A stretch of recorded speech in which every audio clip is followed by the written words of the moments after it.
Royal Court is here, and there is so much to unpack. And in today's video, I'm going to walk you through all the patch notes that came with 1.5 version of Crusader Kings 3 and the Royal Court expansion. Hey everybody, Realm Builder Guy here, and welcome back to the channel. And well, you can see I'm on the Paradox forum page, the sub-forum for CK3.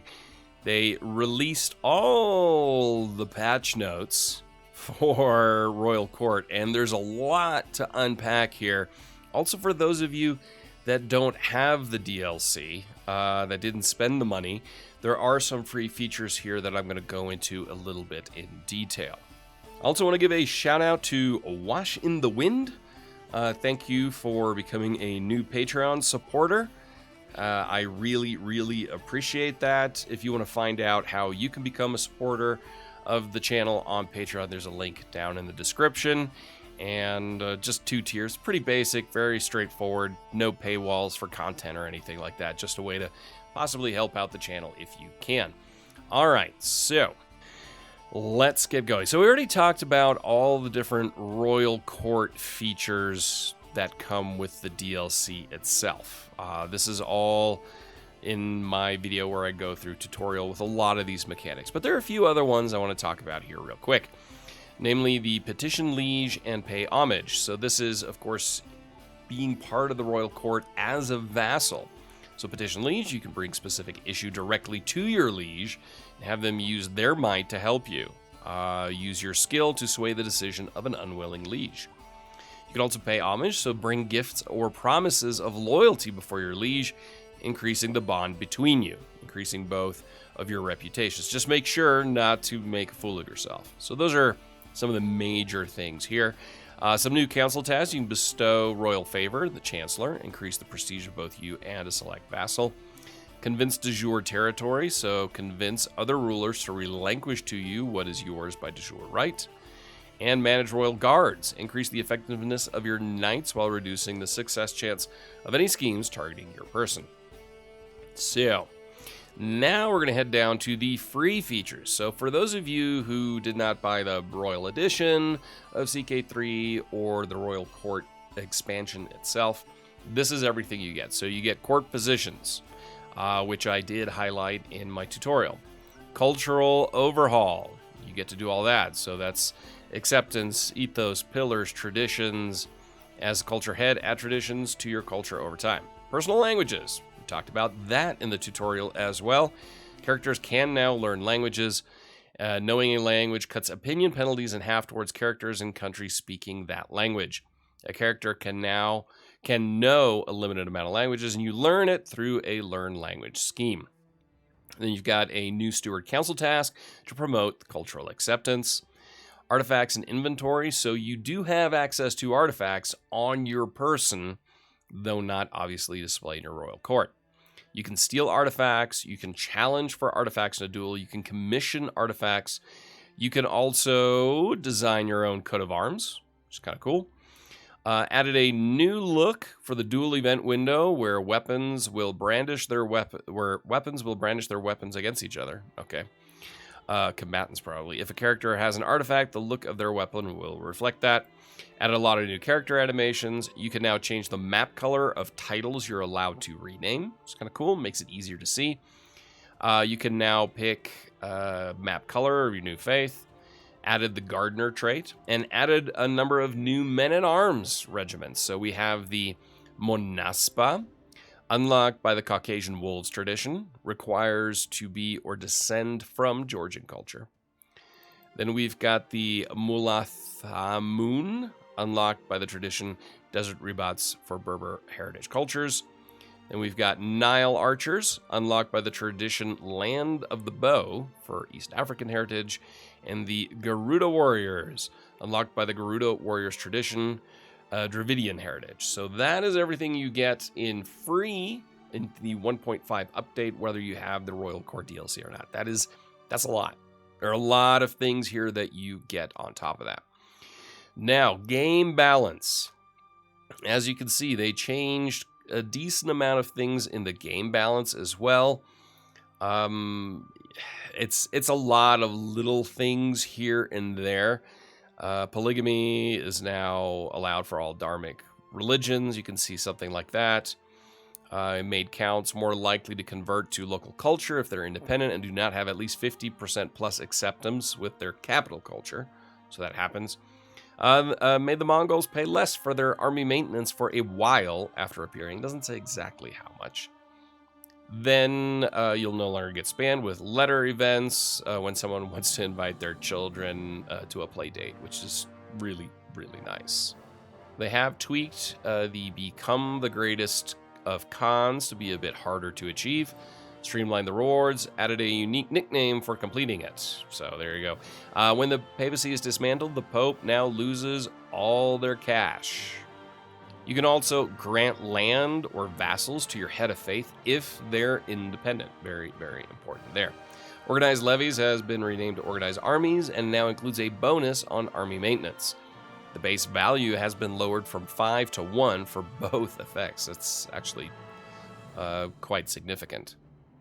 Train commanders, right here, now increases knight effectiveness and men-at-arms damage and toughness over time, from 0 to the martial skill of the marshal at a rate of 1% per month. Moreover, odds for positive outcome have been increased, now being equal to 50% of the martial skill instead of 33%.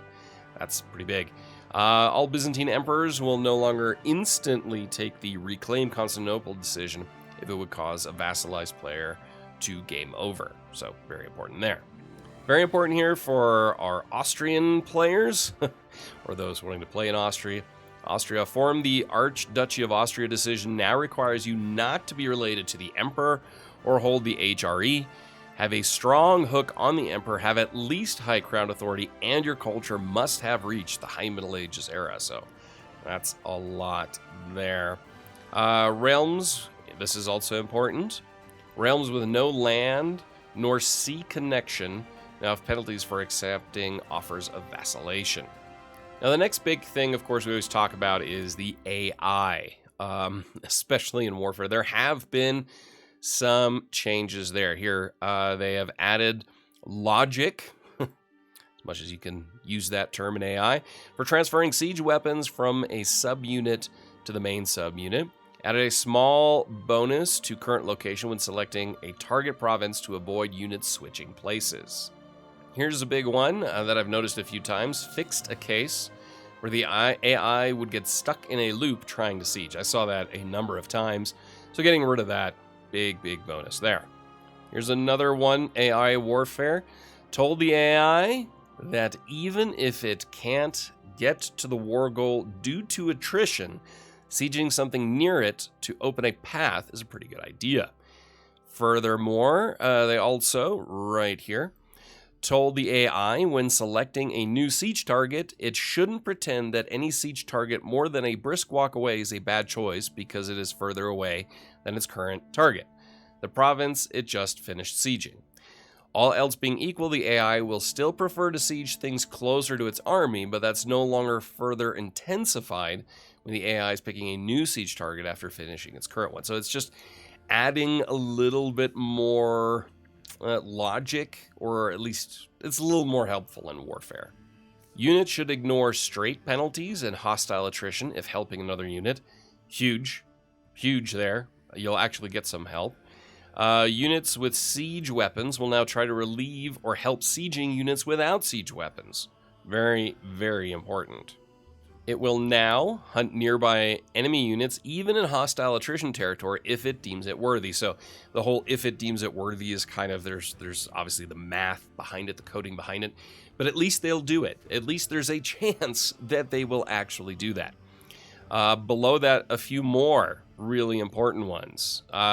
Willingness to attack a stronger target now scale the more wars the target is in, and willingness to attack a stronger target now scale with attacker's boldness. Again, you're not going to be always left high and dry by the AI. Next, there are a ton of things that got changed in the UI. It's just a lot of little things here and there. But that just improve the game. I'm not going to go over all of them because it's just a lot. Art, they removed some invisible lakes in Scandinavia and Tibet, fixed several unit locators where fighting units would end up inside mountains, improved the Marshal's animation. So a lot of little adjustment and tweaks here. Also adjusted camera positions for the character view window, which should give more consistency in showing the correct relative height of characters, which is just a nice little addition there. Localization, they added tool tips for artifact claims, personal artifact claims, house effect claims, really big. Corrected a usage of marriage to union in an infidelity event where it could refer to either a spouse or a concubine. Fixed reclaim Britannia modifier percentage in Russian. So just little things here in terms of localization. Game content. Now, this is important, so we'll go through these. They added a random childhood event where a ward can pick up their guardian's language. Because, again, language is very important now with Royal Court in 1.5. Added an event for meet peers decision about language. Added an event for children to learn the language of their parent through observation. Added an event option to pick your court position champion in a trial by combat. Added events to rename East and West Francia to Germany and France, respectively, should they pass from the hands of the Karling dynasty. Added functionality to predefined culture splits, such as the Norse to Swedish Norse-Danish one, so they more closely mirror dynamic, divergent, and hybrid cultures. I really like that. Change the Outrimmer name list. Favorite electors are now dynamically selected once the HRE is reformed. Love that. Hunt activity can now generate artifacts for characters with a royal court. This one I really like. So there's another possibility there of getting the artifact with a royal court. I strongly assume you do need the royal court DLC for that. Marriage acceptance letter will now be more flavorful, so that's nice. Converted Northern Lords content to be tied to a set of new Norse cultural traditions. So they updated the Northern Lords flavor pack, if you got that. The option to grow an orchid during a seduce event is now also available to those with the gardener trait. So there's the gardener trait that I mentioned earlier. Trials by combat are now tied to a cultural tradition rather than hard scripted to certain cultures. Added decision to form the Kingdom of Bene Israel. A number of older events have been updated to make use of new features such as court positions and artifacts. Then user modding, there's a ton of stuff here. I'm not a modder. If you're a modder, go check it out. Databases, so they added a lot of stuff here. We'll go over that because this is actually important here. They added the Gond culture to the game. It exists in Central Eastern India. Added a new coat of arms for the following dynasties: Rashtrakuta, Paramara, Pallava, Talakadganga, Goa, Kadamba, Rata, Pala, Kandras, and so on. So obviously India. They updated a lot in South Asia for this one. Updated the history for both start dates in India, adding more properly playable vassal rulers as well as their spouses. Updated dynasty trees for a number of Indian dynasties, very important. Added the Karantanian culture. Added strait between Kutch and Sataipura. Fixed wrong family for some Tsongkhapa Botpas and made it a house of the Puyel dynasty. Gave the Duchy of Gur to the Gurid dynasty in 867 and 1066, very important. Improved the historical setup for the HRE. Improved setup of the county of Grisons, or Grisons, I don't actually know where that is. Krajina is now Pomeranian rather than Polish. Landed Suleiman Selçuk in Samosata. Odo is now correctly Count of Bayeux in 1066 rather than Robert de Contville, very important. Ramno II is now correctly Count of Poitou in 867 rather than Bernard II of Barcelona, also very important, especially when it comes to who historically called himself the king, or gave himself the title of King of Aquitaine. Renamed Taglib dynasty to Tawfit to avoid overlap with Banu Taglib. Renamed Anachronistic, Petropavlovsk to Kizilzar. Okay. Simeon of Bulgaria now is quick rather than inspiring. Some holdings in Central Eastern India are now tribal. Split 12er Shiite caliphs out of Shia Caliphate history and into their own Imamist title. Very interesting there. The county of Zolan is now held by Friedrich I of the Hohenzollern dynasty in 1066. This, as a fan of German history, love this. Very, very important. Tweaked starting setup of some dynasties to reflect their relation to other pre-existing dynasties as cadet branches. Updated some dynasties to use the new Gond culture. Yapania Jainism now has the vows of poverty tenet. The same one now no longer has the natural primitivism tenet. Their monks will, however, still be naked. Very important. Increased Germanization of Austria in 1066. Number of baronies have been moved to different counties in India. Some counties and baronies have also been renamed to better fit the historical period the game is set in. So I will eventually, it's still going to be a ways away because I'm traveling here soon for quite a while, do a true India guide both for the 867 and 1066 starts. So keep your eyes out that, but it's still going to be weeks away. Norway's de jure capital will no longer jump around to match its historic de facto capital, preferring Nidaros throughout instead.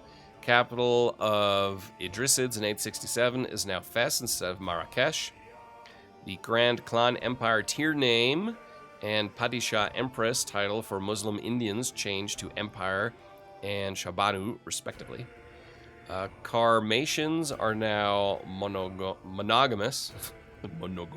Monogamous and have equal gender. Actual gender roles were more complex, but equal is a suitable abstraction. Remove duplicate trigger within headgear. Great. So a lot of updates here to the database.